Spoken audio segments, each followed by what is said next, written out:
Hey, welcome back to the Virgo channel.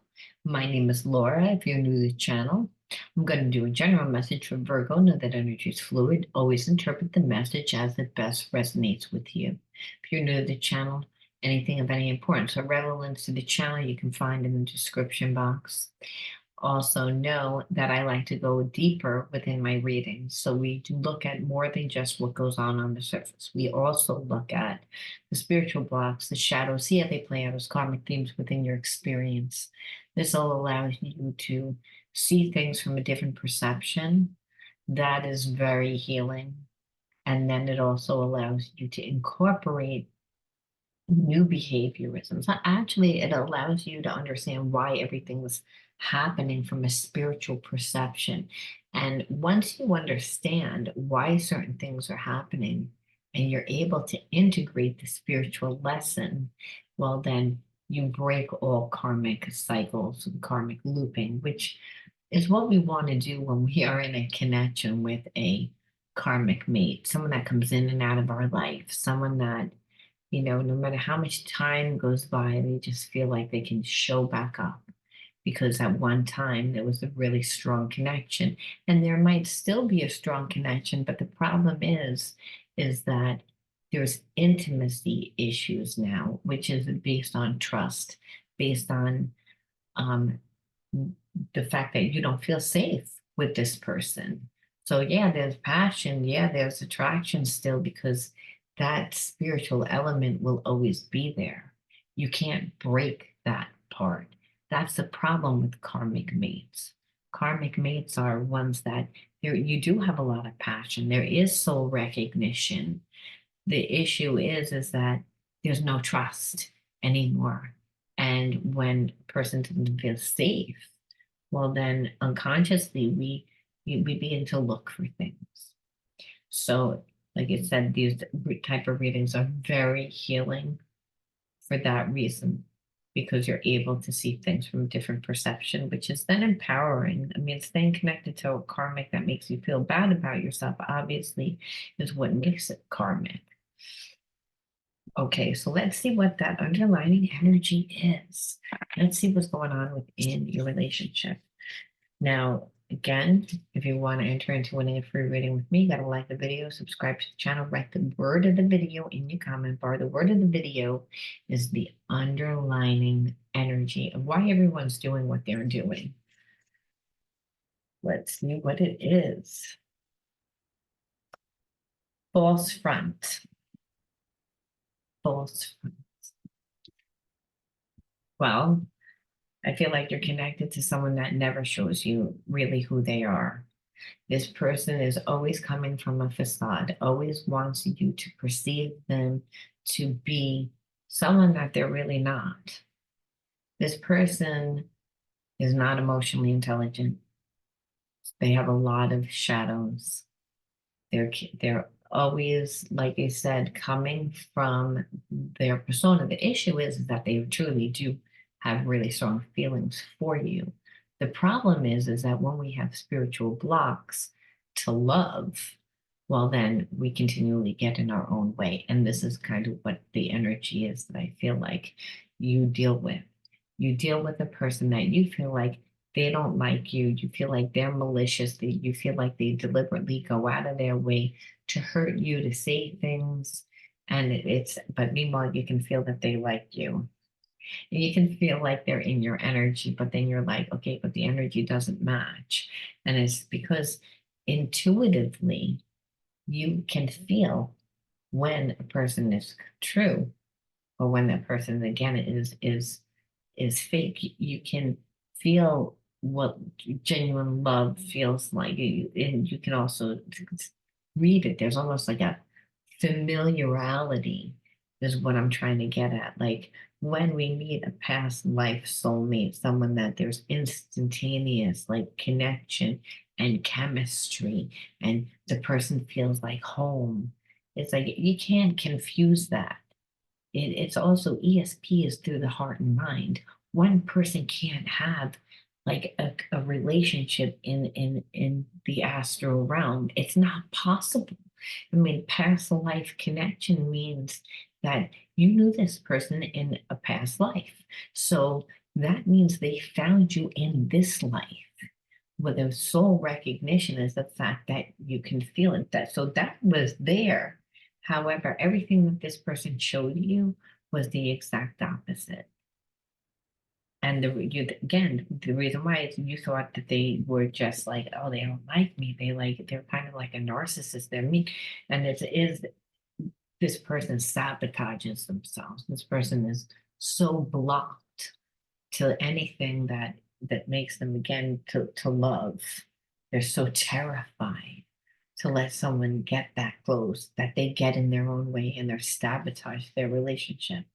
So again, person that overcompensates within their actions, right? To make a person feel a certain way. And overcompensate could also mean undercompensate, meaning they breadcrumb, they give so little, because psychologically what they're trying to tell you is, I don't care that much about you. But the bottom line is that you don't make a person, you don't go deliberately out of your way to make a person feel a certain way unless you care on some level, but it shows their woundedness because it's like they care so much that they feel so vulnerable that they need to again make play on an uneven playing field where they elevate themselves. So that's the underlining energy, which isn't good. It's not good. And the reason why is because that there's a lot of shadows. I feel you leaving me behind. So this is what they feel again now, because what they see is like their false front didn't work with you. I feel like this person is just used to, playing their game and getting what they want. And like eventually, or even they thought that I'll just wear you down. I can feel our chemistry. I can feel that you really care about me. I'll wear you down.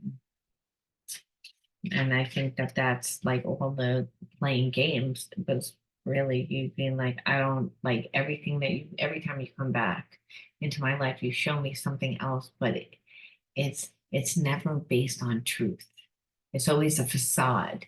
And how you know is because it doesn't last. I'm starting to understand our connection. Yeah, because it's like this person, no matter what they do, they still have feelings. I feel like this person, like, did everything to avoid this connection on some level. They just did. It's like I lost myself for a little while. So again, they checked out. And I believe that they're able to check out. So, I mean, let's ask what happened, what triggered this person to act the way that they did. Because like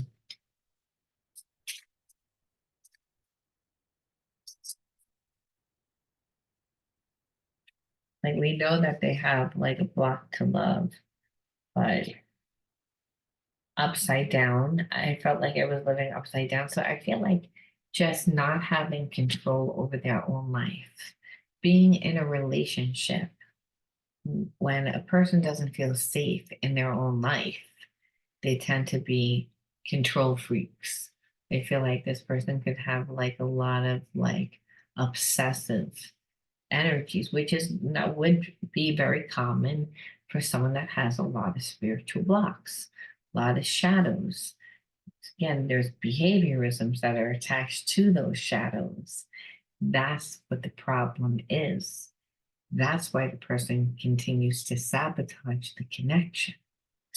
So what it is that someone comes into my space that I really have feelings for, and it turns my life upside down. And it turns my life upside down because then I'm looking for the shoe to drop. I'm waiting for it to not work out. I'm waiting for you to do something to me. I'm waiting for you to cheat on me. I'm waiting for you to get over on me. I'm waiting for you to victimize me. And then again, judged like You love me today, but will you love me tomorrow? Almost like this fear of abandonment.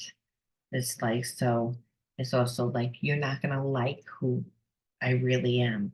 This person walks around wearing masks because, again, they try and come from their facade to where they're overcompensating or undercompensating to try to make you feel a certain way, to strategize instead of to come from the heart because they live in survival mode, which happens when a person gets very close to them because they don't feel safe in relationships. When that happens, they actually like if they can't be in a calm and relaxed relationship. They create drama. It's like because what happens is they're waiting for the shoe to drop. They're looking for the problem, is what I felt and what I see. Again, unfair, and where this person is almost like, I don't have like a control over my life. It's like, so what happens is that they project a lot, which a person that has a lot of shadows, that's what they do. They project. So this is, I don't feel safe in the relationship. So I get triggered. I don't feel safe in the relationship because maybe you judge me or I perceive you judge me. When if a person has a lot of spiritual blocks, they're hearing everything through a distorted like filter. So they're looking for it unconsciously, and then everything that they hear. So having a conversation with this person is almost impossible because, again, if they're only hearing everything through the, that distorted lens of the wound. And so the wound of not feeling safe, of feeling being judged because you're not going to like me.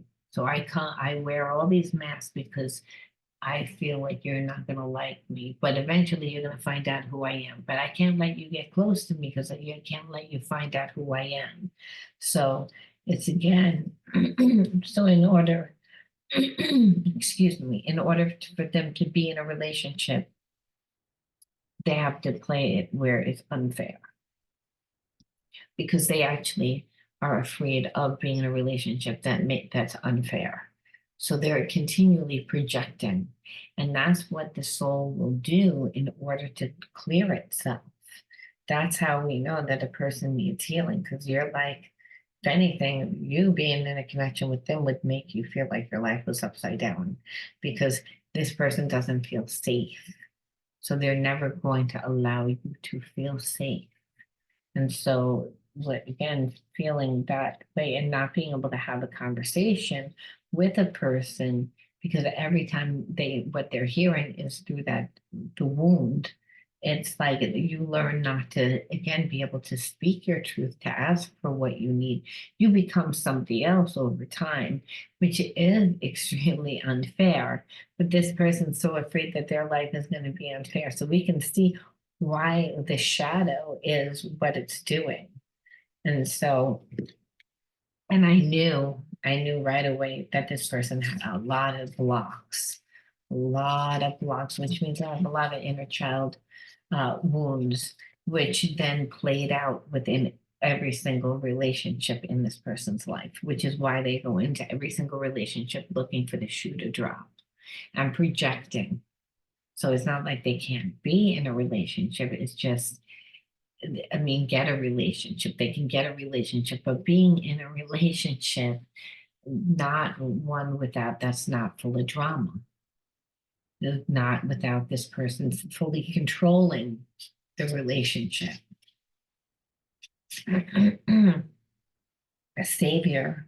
So there's a sense of this person also seeking you out because of your sensitivity, that they can feel like you're healing, like that you're like a healer, that you nurture the connection, that you have a lot of love to give, that you're giving to them. So it was almost like this person feels really inadequate about themselves. So they also see you as being able to fix them in a way. And possibly just because they feel so inadequate with who they are, I don't really feel like they have a lot of friends. I feel like this person is a little bit of a loner and it's or has superficial friends. Like it could be like very surface, but not really deep because they feel so inadequate. So there was a sense of uh, again, that you would fix them because I feel like you're someone that's sociable or they perceive you to be, even if you're not, they're being outgoing. You have attributes that this person doesn't have,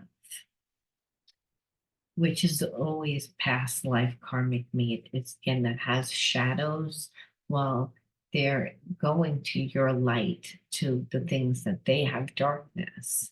So it's again, they admire those things. They want those things. They think that they can't acquire those things. So they unconsciously, again, are seeking it out, deceiving. So, but the thing is, that's why you feel like, oh, this person's not really truthful. And they're not truthful because it's like they're always strategizing, or there's always a sense of, not being able to let their guard down. And that's what you would feel because that's what you did feel. Because they're so afraid that someone's going to get over on them, that you're going to deceive them. They actually are the ones that do all the deceiving, not by cheating, but by like controlling, by looking for problems within the relationship and then trying to control the relationship and then not really being able to feel safe in a relationship. So you'll never feel safe in a relationship.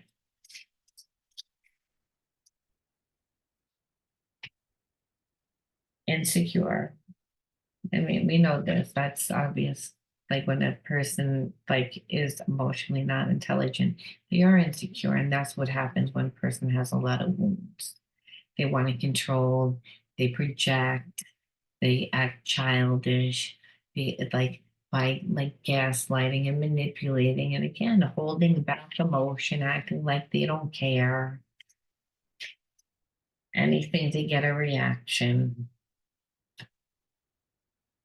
because they're lost. They don't know at this way.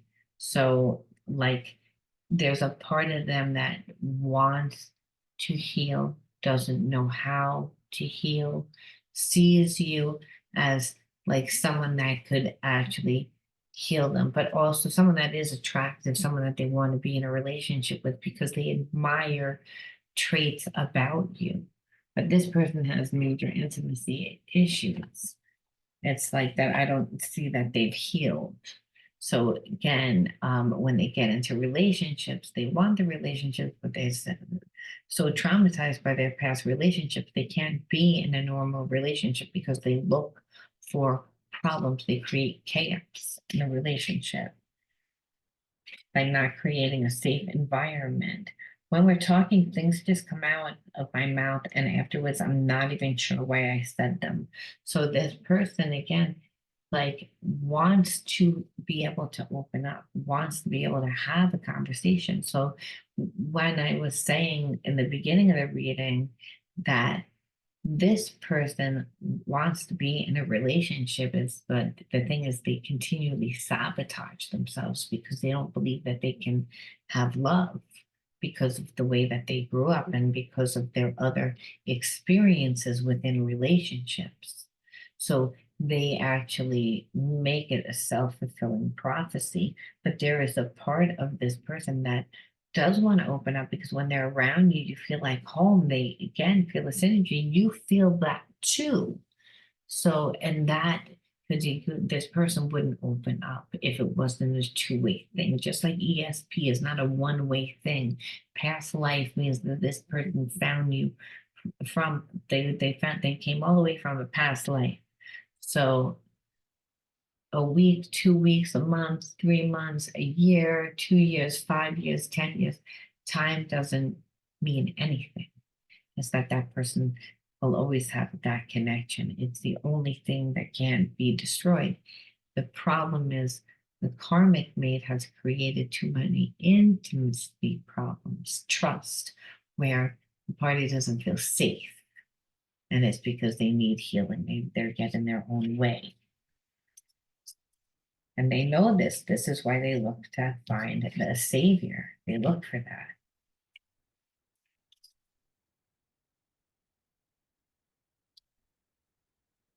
We're coming into union. I feel like this person feels like it because it's almost like, I really want to be with you, this and that, but they're just looking at it through their own consciousness. I feel like, unfortunately, when a person has a lot of shadows and they create a lot of ego, and they are a little deluded, meaning it's like they're coming from the ego sense of self. So there's a part of them that believes that they've done healing, and because certain things have happened in their life, they think by going through the traumatic experiences, the healing, they don't realize that there really needs to be work that needs to be done, like shadow work, reflection, and then understanding. I'm triggered and old patterns have surfaced and it hurts. So it's again, and that's what would hurt. It like that's what would hurt, but that's what would continue happening. Like this person would come into union because there is love, again, soulmate, past life, that there is a unconditional love there. That's why they say that there's a fine line between love and hate, because there is that unconditional love. But when it's uh, the connection has been tampered with because of intimacy issues, where that intimacy issue is you just don't show up, which is what I feel like your person just doesn't show up. They have a hard time letting people in. They have abandonment issues from what they went through in their life, nothing to do with you, but they've had so many shadows. And what happens is that they get triggered too often. And that's what that is, how the reading really started. And so here we are again, even after they say, we're coming into union. But as soon as we do, I get triggered again. I'm going to get in my own way again because they haven't done the healing. So we have to ask ourselves, why did you attract this person into your life?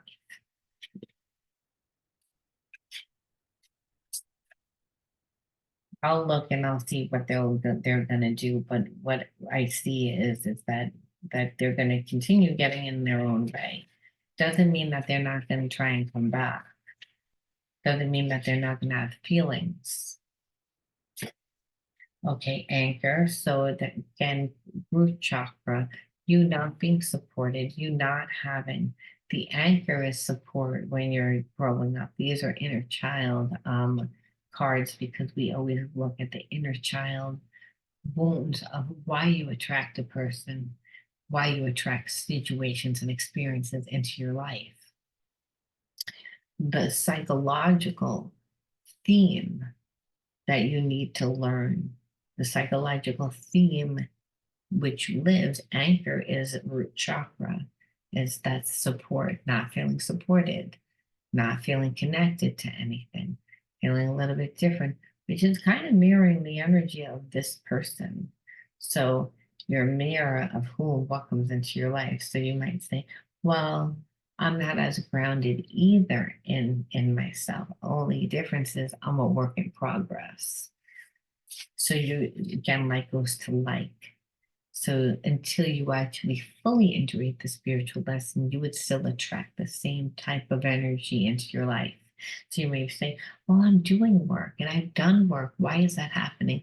You're not fully grounded in it, is what that means. So that fully grounded doesn't just mean doing the work, it means connecting to different people, seeing spirit work through you to bring you different opportunities and situations that grow you, that change you, that heal you. And you know that you're healed because you respond differently, you react differently without trying to control yourself. It's an actual, real organic experience when we're anchored, because we become more spiritual. People think if you're all up in your head, you're spiritual. No, when you're interactive in life and interactive with people and living your life to the fullest, that's when you're living spiritual, because you're enjoying it, you're embodying it.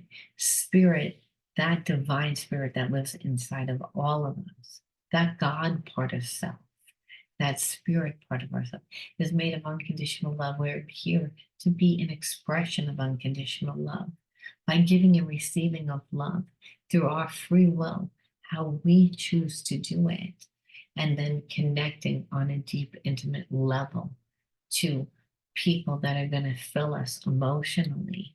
This is what it means to live spiritually, because we will go through experiences that are turbulent, but the difference is we have the support because we're anchored. And we're anchored in the fact that we are interactive in our own life. So what Spirit's saying is you're not invested enough in your own life. So again, this energy of, you know, kind of came into your life. When I say kind of, it's like, well, the person kind of had some like traits that I resonated with and I liked. When Spirit saying not enough and didn't make you feel safe and supported, because that root chakra is feeling safe, feeling protected, feeling grounded, feeling being present in the now, um, feeling connected to the earth, which is God, the universe. It's feeling connected to every single person on the universe, doing what we love. So, and it's a foundation for all those other chakras. And then overwhelmed, growing up in an environment that was overwhelming would obviously not make you be able to be grounded, right? If we're in survival mode, how can we actually be grounded? We can't. We're too busy looking for the shoe to drop. So you not being invested enough in your own life, and then also attracting people to you that create chaos, because like goes to like. This person is looking for it, but they project it. They create it. They go into relationships looking for it. As soon as the relationship gets relaxing and calm, and they start off on a right foot, they get right in their own way again. But you again have attracted people into your life that are have that energy right off the bat. So, and that's because you grew up in an environment where that's what you saw, a turbulent relationship where you didn't notice that neither person felt safe, whether that was psychologically, emotionally, physically, all of the above.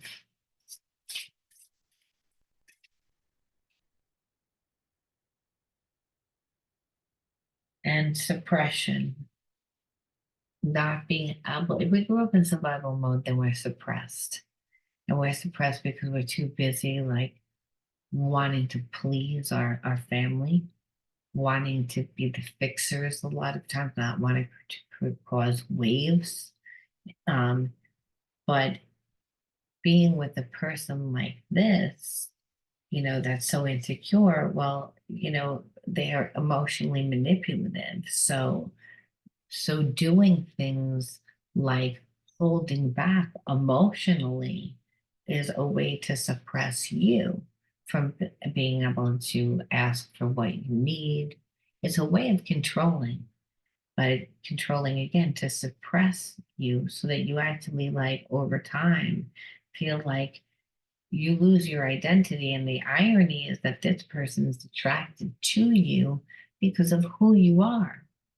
But it's again almost like being with you that they can get some of those traits and become some of those things, so they can, and in a weird distorted way, through association, it's almost like this person feels like, and where again you're gonna fix them, where that's not what you want, because it would be so unfair. It's a one-sided, this person's not in a relationship with you, because a relationship is when you do things together and you grow and you experience. This person, like, isn't focusing on doing anything with you, but more or less like utilizing your energy. We have to ask though, and I won't make it a novel. What are they going to do?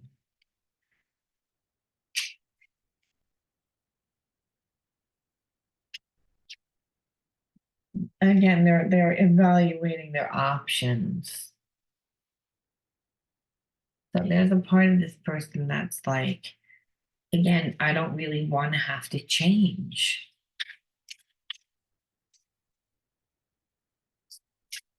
It's like I like you, but it's like I still want to strategize. I still want to control. And we don't see them surrendering. And if a person doesn't surrender, they're not surrendering their ego. So this person can't heal, really, even. That's the Joker card. So I feel like, again, it's like, no, they might be careful. They might be like a chameleon. I always think when I leave the Joker card and it's like, well, that's a chameleon card.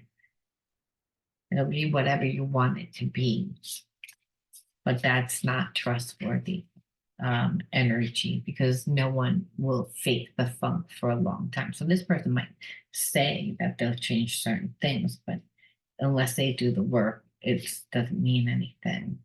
Yeah, like it's offensive. Like, see, this person protect, right? That's the first word that jumped out at me. So it's like they are too busy in survival mode. It's so it's not that they don't have feelings, but it's, again, until they do that healing, they're going to continue to sabotage themselves. And what it looks like is that, this was a karmic and you had to go through this experience. However, once you go through the lesson, your vibration is higher.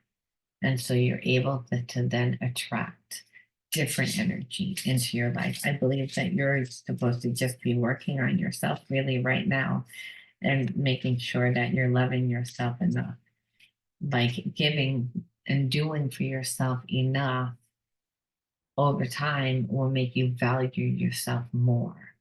And that will allow you to set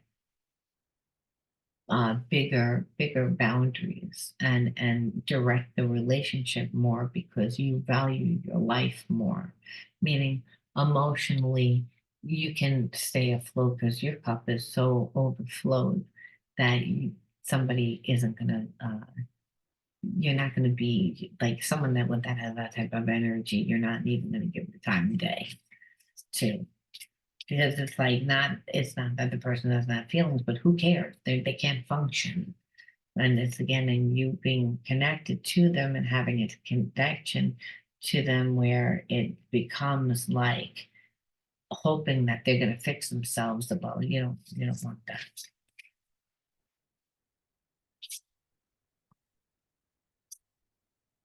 I am light. I always have hope, no matter the ordeal. I have faith in a better future. I turn darkness into light. I open my heart to others and to God. I am spiritually strong. I draw light to me and shine with all my being. So I feel like, again, knowing your worth, and also, again, turning your own darkness into light. This experience of, again, is one way to do it, because the the experiences in childhood created the karmic and the karmic lesson that you needed to learn about yourself to integrate, so you wouldn't attract that same type of person that just is so guarded up. They're terrified to be like in a relationship. It's like they need to come from a place where they are light, that they're light, They know what their worth is. At least if you do, you'll attract it. And trust. I trust life and my strengths. Each moment guides me to the light. Everything on the path is placed there for my growth. So this person again was a karmic, all for again to help you grow. And we can't grow unless we know what our shadows are. And until we fully integrate the spiritual lesson, we can never transcend that experience. We continue to keep living it. So it's again, there's love there. It's not that there isn't, but this person's just not capable. So I'm going to leave that there, Virgo. If you resonate, please let me know. I want to thank everyone for leaving their comments. I look forward to seeing them. And I'm so happy that the channel is growing. I want to thank everybody and just wanted to say that. I'll talk to you guys soon. All right, bye.